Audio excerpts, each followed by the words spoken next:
Bonjour à tous et puis encore merci une fois, d'être au rendez-vous, ce rendez-vous hebdomadaire qu'on vous propose, au sujet notamment du piano, mais pas que du piano, de la musique dans son ensemble. Alors c'est vrai qu'on est spécialisé dans les pianos, mais ça n'empêche pas qu'on essaie de comprendre ce qu'est la musique à travers notamment les partitions. Alors, aujourd'hui c'est bien sûr, on l'a compris, thématique des partitions. Il y a eu des milliers, des centaines de milliers de partitions, voire des millions de partitions qui ont été développées, en comprenant la musique, bien sûr, pour piano, et bien d'autres musiques pour d'autres instruments, et pour la voix aussi, la voix humaine. Il ne faut pas oublier que, notamment, la voix humaine, ou plutôt la musique par instrument de musique, comme on dit, instrument, j'aime pas trop le terme, mais bon, instrument de musique, on va dire, hein, c'est un transfert, hein, restitution de ce qu'est la voix humaine à travers un instrument de musique. Le piano, en effet, c'est l'instrument le plus complet en tant qu'instrument seul. Après, bien sûr, il y a les orchestres, il y a les symphonies, il y a les concerti, on peut dire aussi les concertos, évidemment. Mais l'instrument, le piano, est la seule possibilité de cadrer ce qu'on appelle la voix humaine au niveau des registres, au niveau des notes dans le système occidental, à tempérament égal. Mais c'est pas que dans le système occidental, dans tous les systèmes mondiaux. Ben évidemment, la musique par quart de ton, par demi-ton, et toutes ces musiques aussi indiennes représentent ce qu'est l'esprit humain et l'esprit des gens qui vivent dans une région particulière.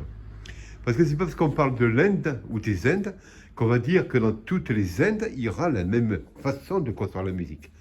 Non, parce que les distances sont très longues, mais pas que ça.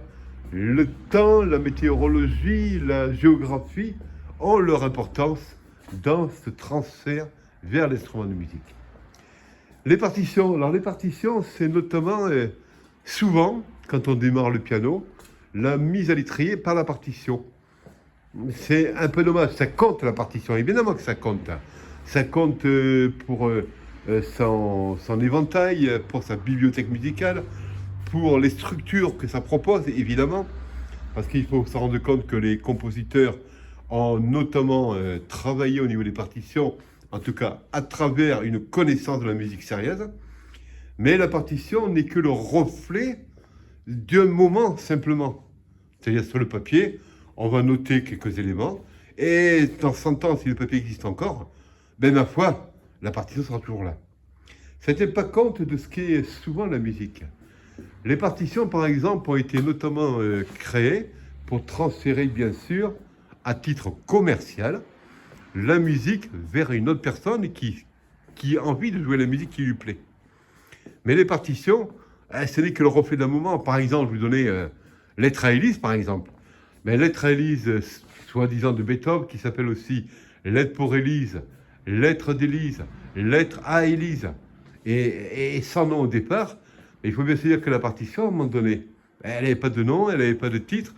On en a créé une, ce qui est devenu la Lettre à Élise de Beethoven, la fameuse sonate en 3 mouvements. Un autre exemple, Albinoni par exemple. L'adagio d'Albinoni, c'est un adagio qu'on connaît aujourd'hui, qui a été mis en forme dans les années 1960, la décennie, la deuxième partie des années 2000. Il faut bien se le dire. Pardon, la deuxième partie des années 1900, excusez-moi encore. J'ai du mal à me transférer au siècle dernier. Mais il faut savoir qu'Albinoni, par exemple, c'était un thème, le thème qu'on connaît, frugal, il n'était pas très développé, et ça a été développé dans cette deuxième partie du XXe siècle, qui a permis de donner le thème d'Albinoni, le développement d'Albinoni, l'adagio qu'on connaît aujourd'hui. La partition, c'est important aussi, pourquoi ? Parce que quand même, on ne peut pas simplement isoler que la partition et ne faire que la partition. Mais elle sert énormément. Elle sert énormément à la compréhension de la musique. Tous les morceaux classiques, par exemple, puisque je vais parler du classique, qu'on entend, qu'on aime, que ce soit de Beethoven, de Chopin, de Rachmaninoff, Prokofiev ou bien d'autres, donne possibilité de développer soi-même sa musique. Un exemple qui m'a frappé à une époque, ça a été 42 de Michel Legrand. L'été 42, c'est le film, et la musique qui accompagne le film, c'est Michel Legrand qui l'a composé. Eh bien, on entendra dans cette musique des éléments d'un concerto de Chopin. Si je me rappelle bien, c'est peut-être le concerto numéro 1 de Chopin. Dites-moi dans les commentaires si je me trompe. Donc, ça signifie que ce morceau lui-même de Chopin, ou ce concerto de Chopin, a inspiré Michel Legrand dans sa composition musicale du film Été 42. C'est pas Picasso qui disait qu'une œuvre n'est que la pâle réalisation d'une œuvre déjà réalisée, il me semble. Donc tout ça ça permet d'avancer en musique, de mieux la comprendre, d'essayer d'avancer encore plus en s'intéressant à l'harmonie. C'est vrai, dans tout ce que je dis, que la partition est quand même essentielle. Ça permet de forger un musicien, ça permet de le développer, ça permet de lui faire prendre conscience qu'il a aussi des possibilités et qu'il peut lui-même imaginer d'autres musiques. Et là, bien sûr, on parlera de l'improvisation, on parlera de la composition, on parlera bien sûr de l'arrangement. Toutes ces partitions, quelles qu'elles soient, les classiques évidemment, les modernes ensuite, mais quelles qu'elles soient, permettront d'avancer à ce niveau-là. Et c'est vrai qu'à un moment donné, quand on veut commencer à développer quelque chose, la partition est importante. Pourquoi elle est importante? Parce que tout repose en effet sur la structure, on vient d'en parler. Il y a une structure au niveau des accords, ce qu'on appelle les partitions, à l'accompagnement tonal, l'accompagnement de tonalité. Chaque accord de cette tonalité va donner idée à développer une autre musicalité, une autre mélodie, dans la tonalité de l'accord qu'on propose.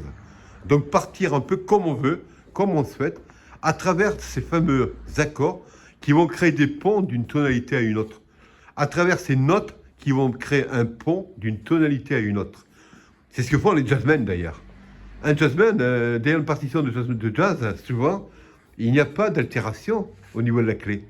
Il y a une clé de sol, une clé de fa qui sont vierges. Dans ces clés de sol, il y a des accords qui vont partir, bien sûr, vers d'autres tonalités et de faire la mélodie qu'on souhaite. C'est pour ça que souvent, notamment en jazz, et pour avoir fait des turns avec des jazzmen, on s'en rend compte, et j'ai compris à une époque, qu'on prenait une tonalité, un morceau de base qu'on connaît bien, par exemple les feuilles mortes, on partait de ce morceau de base qu'on connaît bien, de cette phrase musicale que tout le monde entend, nanana, nanana, et ensuite on développait en fonction de ce qu'on souhaite, à travers des modes, à travers une autre accord de tonalité, qui permettent de retomber sur les pattes en fin de morceau et de reprendre l'élément essentiel du morceau de musique qu'on peut reconnaître.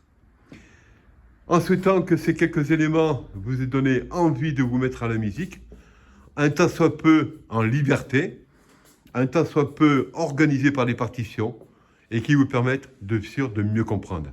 Passez une belle journée, bonne continuation, et je vous dis à bientôt, et merci de vous abonner.